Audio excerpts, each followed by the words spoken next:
The Spoonful of Strength podcast is now the Spoonful Show. This podcast brings strength, humor, and heart to the chronic illness community. Inspired by the spoon theory, which shows us that even with fewer spoons, we can still live fully. This show highlights real spoony topics and practical insights to help you feel less alone and more empowered. I'm your host, Rachel, and together we'll take on this journey one spoon at a time.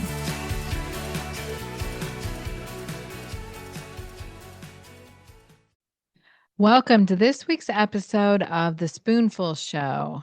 Today's episode is a really special one because I'm welcoming back one of our top downloaded guests from way back in episode 6, Christina Lisk. If you've been here for a while, you might remember Christina. And since she was last on the show, a lot has changed.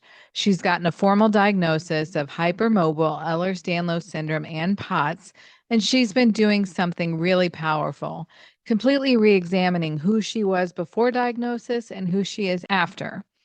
That's what we're talking about today. This feeling that our lives are split into two different timelines, before diagnosis and after diagnosis. We're going to dig into what it's like when the diagnosis shatters the story that you've been telling yourself, why it can feel like your whole identity gets broken apart. And Christina is going to introduce us to the idea of catastrophic reconstruction to describe rebuilding your life, your purpose, and even your daily routine after something changes. We're also going to talk about the tug of war between a go brain and a body that just can't keep up anymore, learning to ask for help and figuring out what success looks like now when it doesn't look anything like your old life. So whether you're still in that something's wrong, but I don't have answers yet stage, or you're living in the after and trying to rebuild who you are, I think this conversation is really going to resonate. So let's jump in with Christina. Welcome, Christina, to joining me on this episode as my co-host. Now, Christina was on episode number 6. I can't believe so long ago. That was like a year and a half ago that I first got to meet you. And did you know that your episode number 6 of the Spoonful of Strength podcast is our top 5 episode? So it's landed at number 5 of the best episodes that we have done throughout the whole journey. Did you know that? I remember seeing the news and bouncing around the house when I found out. You should have heard all the squealing noises I made. Oh my gosh. Yeah. So your story is so interesting and heartfelt. And so what I want to do is, before we get started into the topic we're talking about today, is just reintroduce yourself to the listeners and just give us an update on how things are going with you. Well, my name is Christina Lisk. I am a writer as well as a major Italophile and a recovering musician. I'm finally starting to get music back into my life after how much Nutcracker syndrome brought it down. One major update between now and the last podcast, before that podcast aired, we believed that my ovarian vein transposition was occluded. It is now open. It is now fully functional. The surgery has officially been deemed a success. We also weren't sure whether or not I had Ehlers-Danlos Syndrome at the time, but it's now confirmed. I have hypermobile hEDS, and oh my Lord, the genetic testing for that was some of the scariest I have ever faced. My goodness. And when did you get that diagnosis? Hypermobile was formalized in November, but in September, when I saw the cardiologist and got a POTS diagnosis, she said, it's not a question of whether you have EDS or not, but what kind of EDS do you have? Mm-hmm. Prized her quote. I wrote it in my diary and I wrote the date. Ironically enough, for any Beatles fans out there, I got my diagnosis on what would have been Brian Epstein's 90th birthday.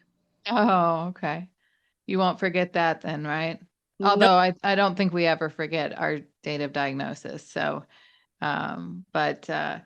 so you and I were talking about a topic that we could both talk about, and that would be good for the community. So can you tell us a little bit, what did we decide on? What are we going to talk about today? Not only are we going to talk about who we are before and after a diagnosis and how it shapes our identities and journeys, I'd also like to introduce the topic of catastrophic reconstruction. All right. So let's talk a little bit about now you've had a couple diagnoses, as have I, but let's kind of go through each of us and let me ask you this. Before any diagnoses, tell me who Christy Lisk was. Well, honestly, I believed for the longest time that I just had bad luck and I wasn't meant to be happy. A lot of my surgical procedures would either fail or end up with complications, and no one could identify why. When I had the occlusion in the ovarian vein transposition, I said, that's it. I can't accept these failures any longer. I can't accept being, we've never seen anything like this in our practice before. I got to the point where I was like, there's a reason going on with this, and I have to find out. Going on that journey is probably one of the scariest things I've ever done. It got me a lot of answers about how I was from the time I was 6 months old. All the questions my inner child had, they got answered, but then it completely broke my brain because suddenly every lens through which I viewed my childhood had changed. I started questioning how much I actually knew about my life, about the world, who I'm supposed to be. There is some stability in the idea of we're just not meant to be happy. We're bad luck, especially if it's been passed down through multiple generations. My grandmother believed the same thing. My mom, she's had a more pessimistic outlook on life in general. And then there's me with all of the random misfortune that actually turned out just to be Ehlers-Danlos. There was no bad luck. There was only genetics. Mm-hmm. For me, looking back on like who I was before the diagnoses is I think what's been the biggest change is like I was very like type A, working like crazy. I loved my job. I was working 60 hours a week, traveling everywhere. I was very focused, so much of a go-getter. And I think for me, the things that have changed is just like when your body slows down, but your mind wants to be able to do all the things that you once could do. And my MS journey was 6 years in the making. It took 6 years to finally get that diagnosis. And um so I feel like getting that, I can tell you, I got the diagnosis October 31st, 2015. It was a Saturday, and my doctor's nurse called me and said, okay, we're ready to diagnose you, and here's the medications we're looking at. Look them over and let us know what your feelings are and all of that. And it was 6 years in the making. What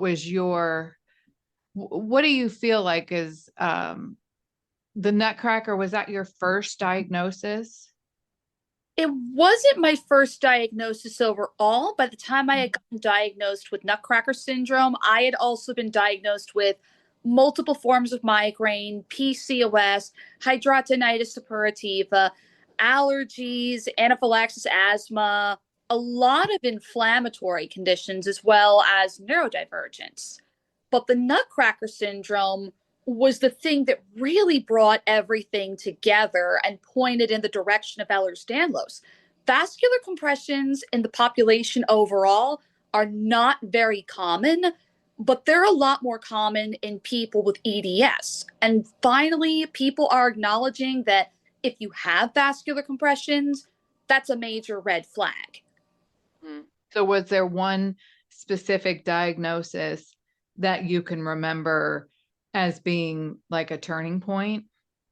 I would honestly say, even though the EDS broke the way I saw the whole world, the Nutcracker in particular, it broke the idea of pre existing narratives. I still remember the 24 hours before the diagnosis came, I had gotten the ultrasound.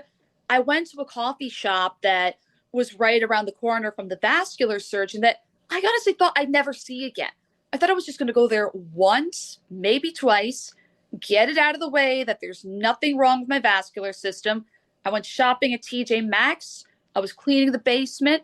I was letting myself feel residual emotions from other things that I had been repressing for a long time.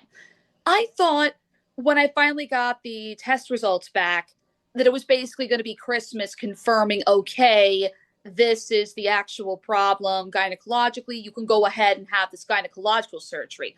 I never thought it would happen to me. And suddenly, everything I thought I knew about how life was supposed to go, how things were supposed to look, the stories we tell about ourselves, that got broken overnight. I'm still picking up the pieces of it because when your diagnosis shatters the narrative about who you are and how your life is supposed to go, suddenly you're trying to figure out how to fit pieces together that don't even make sense, and you don't have enough gold to fully reform the pottery of it. Mm-hmm. So it seems like our stories maybe are a little bit different in that I kind of knew years up to receiving that actual diagnosis. I kind of knew what it was looking at. Where it seems like with you, it was kind of an overnight shock. Is that? Absolutely, it was. Because up until that point, everyone kept telling me, oh, it's from hormone shifts. You just got really unlucky. Oh, estrogen doesn't seem to get along well with your family. You have problems with hormones, which wasn't entirely inaccurate. A lot of women with EDS get intensified symptoms after hitting puberty because estrogen causes everything to relax. If you're hypermobile and everything's relaxing, oh boy, you're going to get bendy fast. Then Yeah. suddenly I find out, even with all these quote unquote hormonal problems, there's something a lot more serious than I ever could have imagined. Nobody wants to be told in their early 30s that not only do they have vascular problems, they've had vascular problems since their 20s that people just chalked up to hormones and anxiety. Mm-hmm. It sounds like the Nutcracker diagnosis kind of opened up all of the things from your 20s that you thought were maybe other things. Is that what I'm getting? Yeah, And what emotions like did I, you feel? I found my whole view of myself changed overnight. I found I'm not the person I thought I was. It was a very humbling experience. And then when it led to the Ehlers-Danlos diagnostic process, there were so many times where all of my stereotypes, they got challenged and they got broken. Even now, sometimes it feels a little dissociative to think that this is happening to me, but at the same time it is. And it's fascinating to see how it changes from person to person. Because I know you talked about being type A before your diagnosis, being a go getter. I don't think that's changed in you. You started spoonful of strength. You've picked up spectacular momentum. You've built a shop full of merchandise to support your podcast, and you've become an advocate. Your body may have changed, but I feel like the core of you is still very much the same. Yeah, I appreciate that. I think there's something with mentality of having a job and going out and working and earning a paycheck and getting the attaboys from your boss I managed a lot of people and that kind of fueled my self-esteem. And when that got taken away and I couldn't work anymore, then I was kind of responsible for my self-esteem. You know what I mean? Like I was responsible for lifting myself up, and I struggled with that for years, where it was like I didn't have somebody patting me on the back and saying, or I didn't have sales numbers going up and something I could see. And so I think it's just has to be done in a different way. And it's taken me years, probably at least 5 years after the diagnosis, to start to come into my own and think I can do something good, and it's in a different way. It's sitting in my recliner on my laptop doing Instagram posts and creating, shirts and sweatshirts in the shop, and it's just done differently. And so I appreciate you saying that, but I think that there's just when the diagnosis hits, there has to be like a mindset shift of what does it look like now, because it's not going, my version of success is not going to be what it was before the diagnosis. I have to redefine what it means to feel good and contributing to the family or society or whatever it is. So by that point, you experience the broken narrative too, even if the broken narrative was, I can no longer depend on other people for external validation. I have to break away from all of these numbers and figure out not only how to give myself the attaboy pat on the back, but figure out how to build my own numbers too. The numbers have come back to you. You just measure them differently from an entrepreneurial side rather than a managerial side. Ultimately, Yeah. ultimately though, I'd say your business-minded core is still very much the same. Yeah. Yeah. What were some of the things that you had to adjust after receiving these diagnoses? Like, are there things that you can't do in the same aspect that you did pre-diagnosis? While technically I can still do them now, it would require a lot of abuse of my body and a lot of abuse of caffeine to do them. It's not a matter always of whether or not you can do something. It's a matter of how much abuse you want to put yourself through to do it. Technically, I could still do the workload that I was doing before. If I go back to 4 to 5 shots of espresso a day, it keeps my blood pressure elevated so that my heart rate doesn't have to work as hard to overcompensate, like what's common in POTS. I could keep downing naproxen at extremely high rates, but that's not good for my insides, and it's not taking care of the actual problem. You have to face the reality of the illness for what it is rather than masking and hiding under drugs. And that means admitting the truth about your body and admitting the truth about who you are. I mean, some people still choose to run away from it. These are people who will claim, like, I don't let my disability define me, I rise above. But it's like, as long as you abuse your body and run away from the reality of it, you are defining yourself by your disability because you're using it as an excuse to justify self-abuse. Yeah, it can be so hard. I had a lot of problems with that, of like knowing my limits, and I've gotten so much better with that and asking for help. And I think that can be really hard for people to kind of know what their body can and can't do, and to be able to say, I could go out and do this, but I know tomorrow I'm going to feel horrible and my body's going to hurt, versus, okay, let me ask this person to do this for me, and asking for help from various people and being able to kind of preserve that. And that, for me, that was really difficult to figure out. It's like balancing on a balance beam with hurricane winds. You're like trying to figure out trying to almost predict the future of what is my body going to do after doing this. And sometimes if you're neurodivergent too, you get that hyperfixation. You don't want to stop because even if your body stops, your mind is still there and your mind just won't quit. I know part of why I'm such a workaholic still, even with all the diagnoses and the limitations that I have. I will get so fixated on something. I will go in the mode of, I have to get the job done.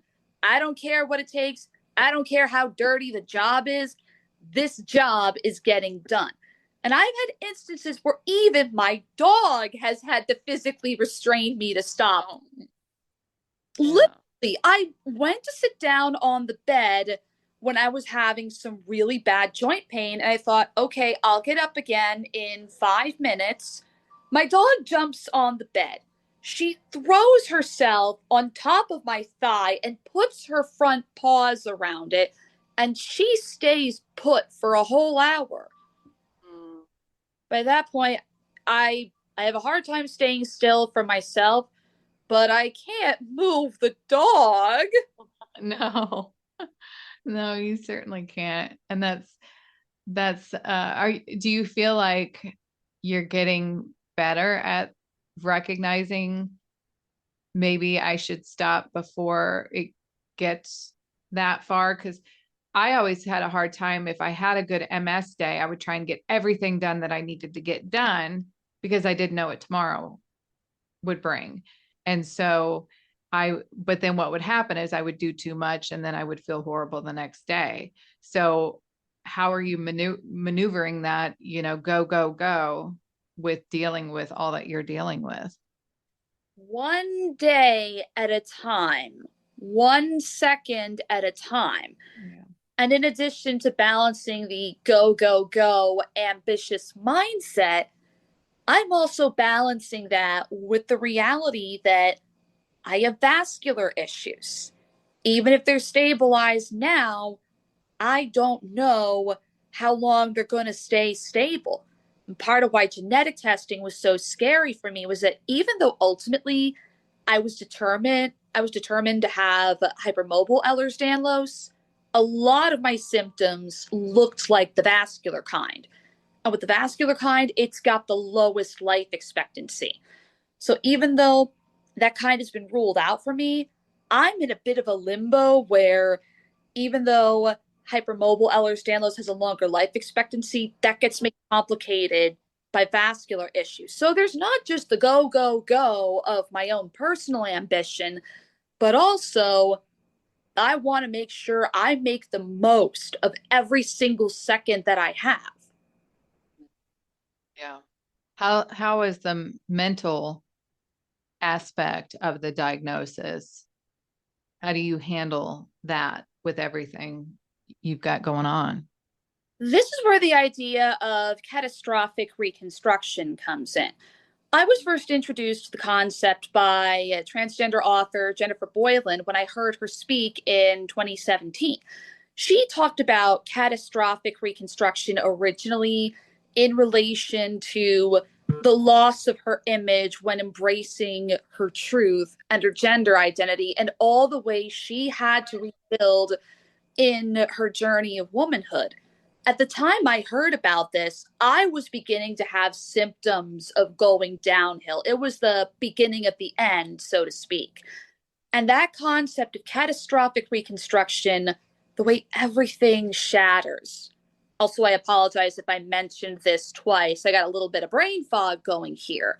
But that brain fog is part of the reconstruction. Incorporating the brain fog, incorporating all of these new diagnoses and their realities in the pieces of how I move.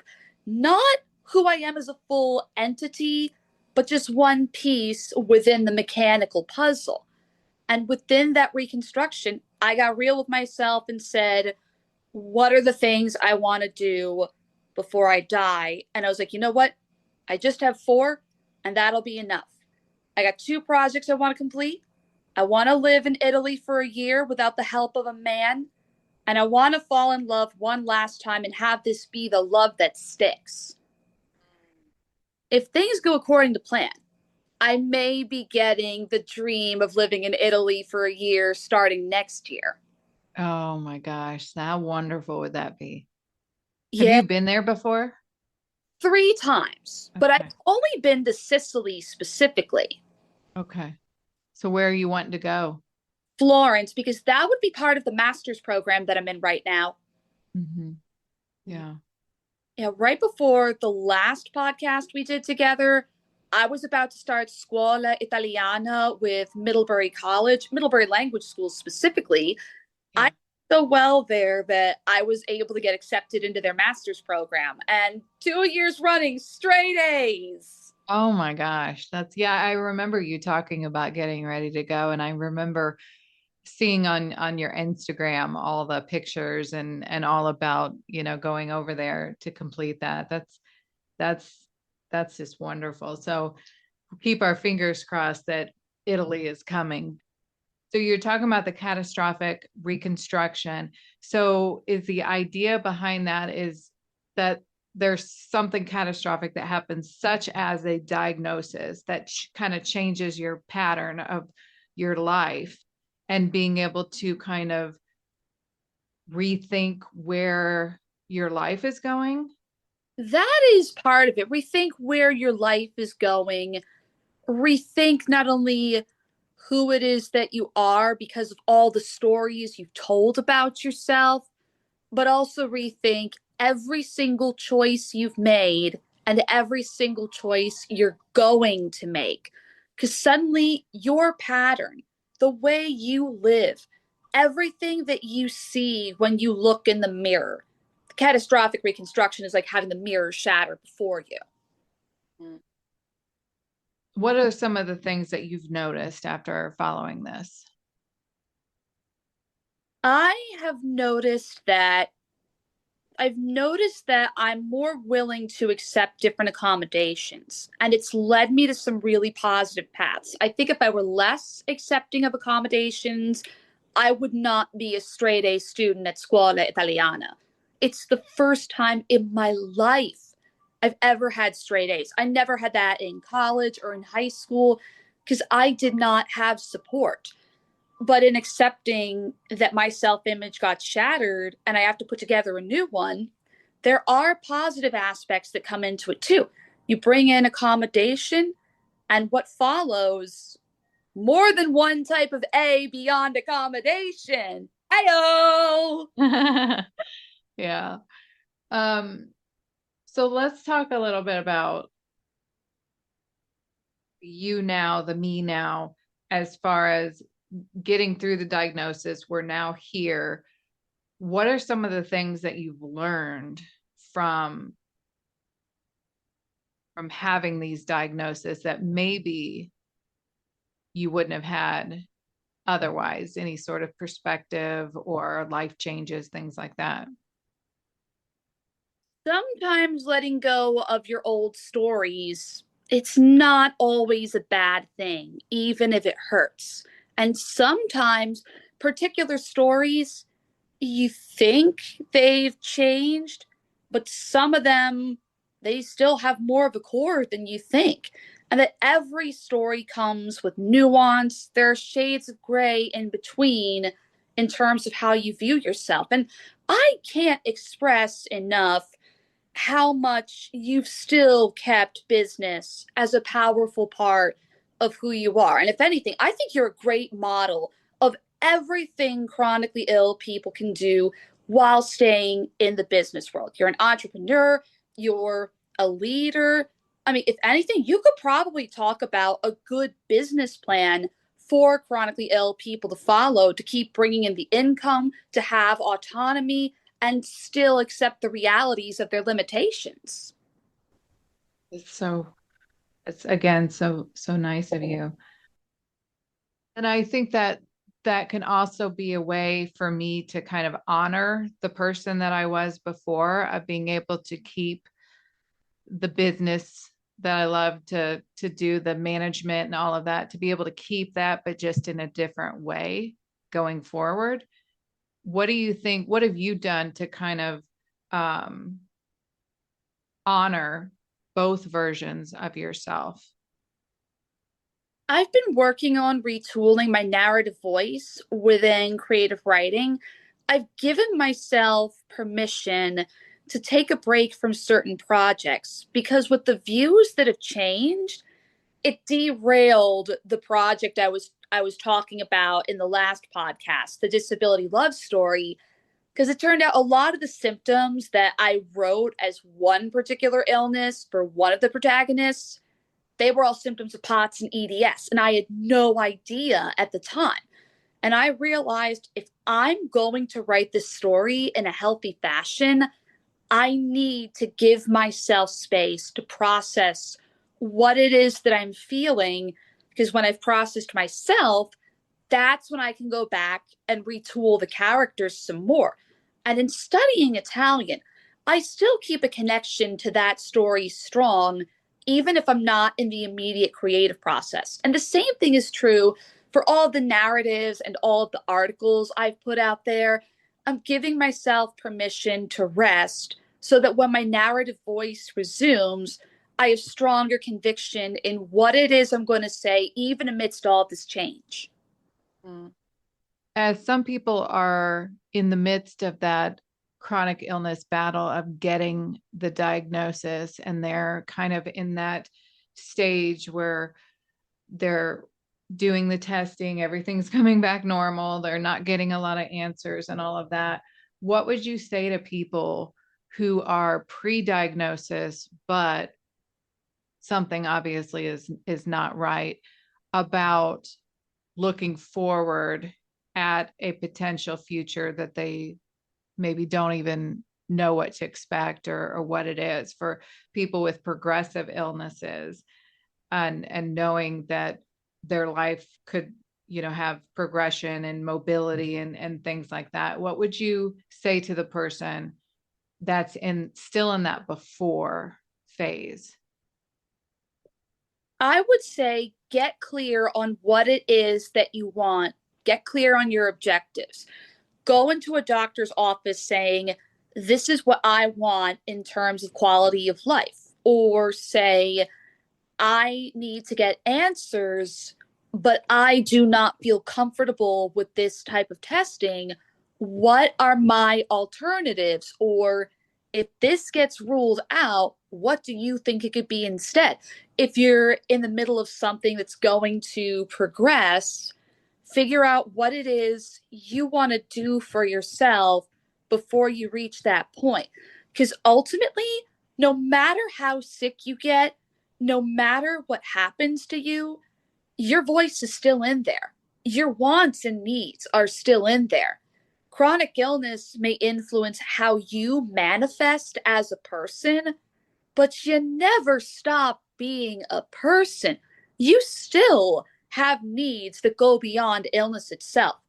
Figure out how to take care of those needs and how it is you want to speak. And that way, everything else falls into place. I think it's important what you're talking about, and speaking with doctors. I know years ago, probably 10 years ago, I didn't communicate as much directly to my doctor. It was almost like, well, he knows best, he knows what to look for. And we're so lucky that we have the internet and pieces at our fingertips that we can research ourselves. And I think it's so important that we use the tools that we have available to be able to say, well, this test came back low. I know you're not really thinking that's anything, but I've read this can be tied to XYZ, and really kind of almost having to be your own researcher and know about the things that he's testing for, or the blood levels, things like that, and to really be prepared that it's not just whatever the doctor says is what it is. It really is going in there with information. Information is power of knowing what questions to ask, what things to ask for, and not getting into a situation where you are basically just sitting there and just following the doctor, whatever he says, and not challenging things, because it really is your life. I find that my doctors right now for my MS aren't really hearing how much it's affecting my daily life. And so my last appointment, and I kind of left there going, oh my gosh, either I didn't communicate it or they're not listening. So my next appointment is going to be, really trying to get them to understand this is how it's affecting me, because they're not seeing that. I think a little flattery always helps too. I mean, unfortunately, it's not the type of thing that we want to do, but a little bit of flattery to let them think they're right with their initial guess makes them more amenable. Like, I think it was the flattery that I gave my vascular surgeon that made him more amenable to helping me. He was ready to push me back to gynecology and dismiss the pelvic congestion. But I said to him, you know, while you're probably right, the only way to confirm what you think it is through surgery. I don't want to have surgery yet.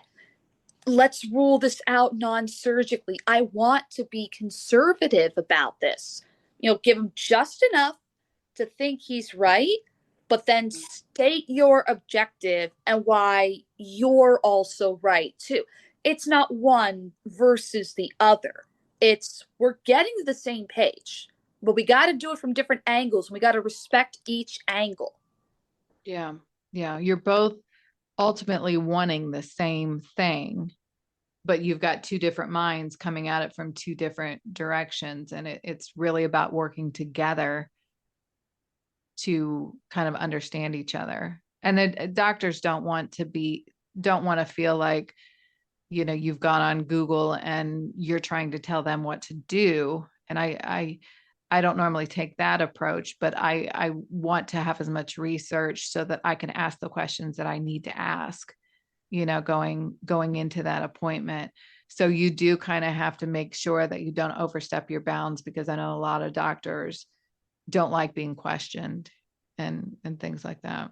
So that's a good piece of advice. And with the fact that the average appointment is only 10 to 20 minutes these days, we're not given the proper time for the doctor to fully explain all of their wisdom.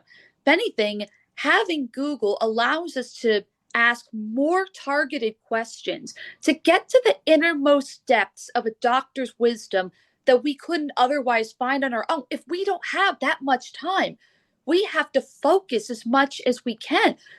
We're not there to tell the doctor, oh, we have this, so you have to do it our way. We're there because we want their wisdom.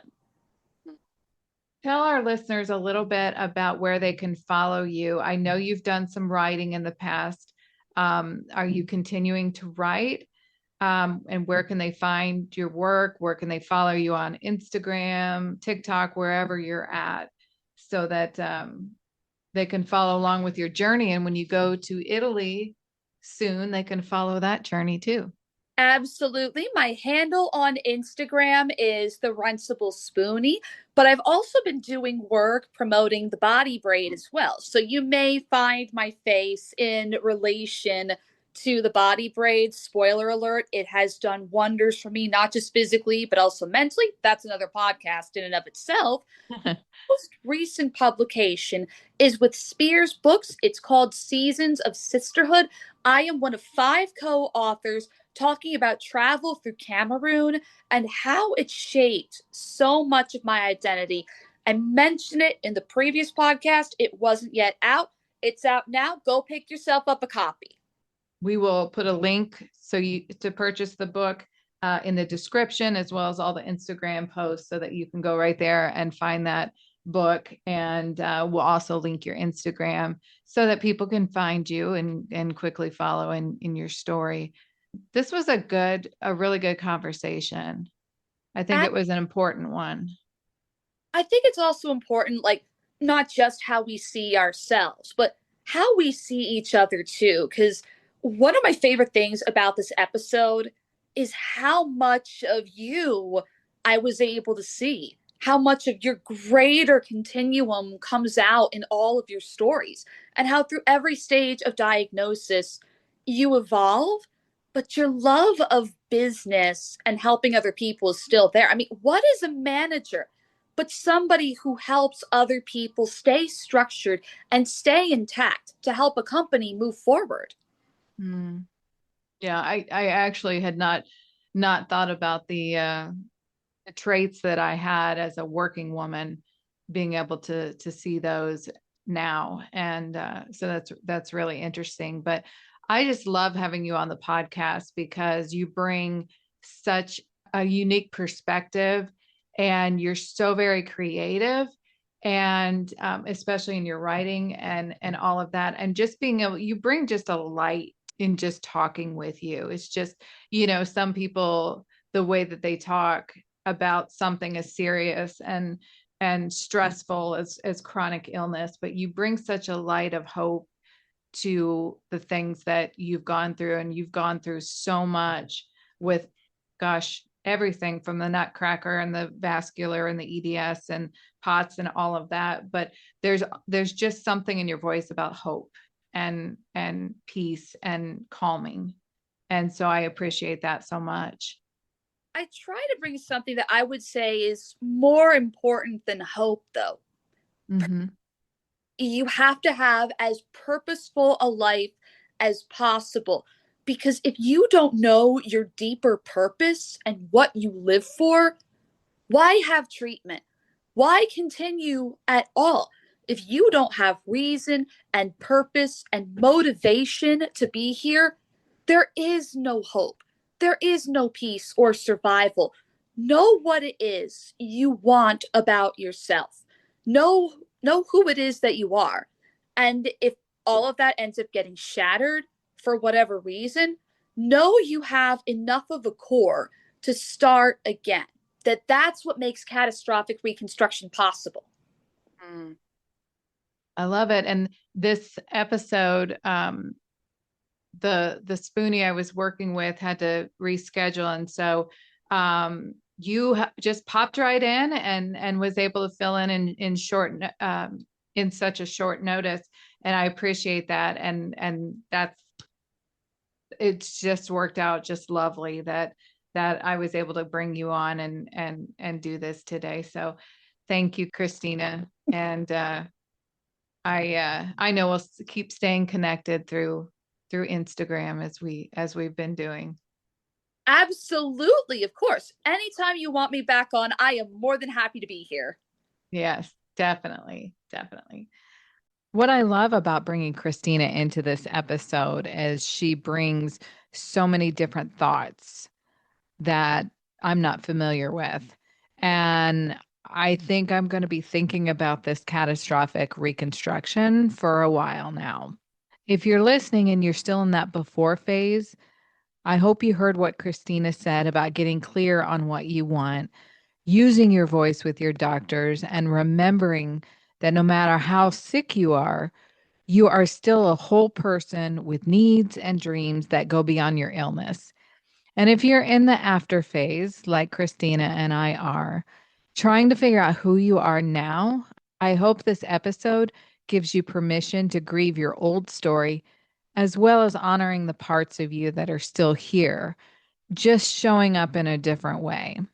Send me a DM or a comment on today's episode. Your story matters, and you never know who needs to hear it. Thank you so much for spending some of your spoons with me today. I'm Rachel, and this has been the Spoonful Show podcast. Take care. Thank you for listening to the Spoonful Show.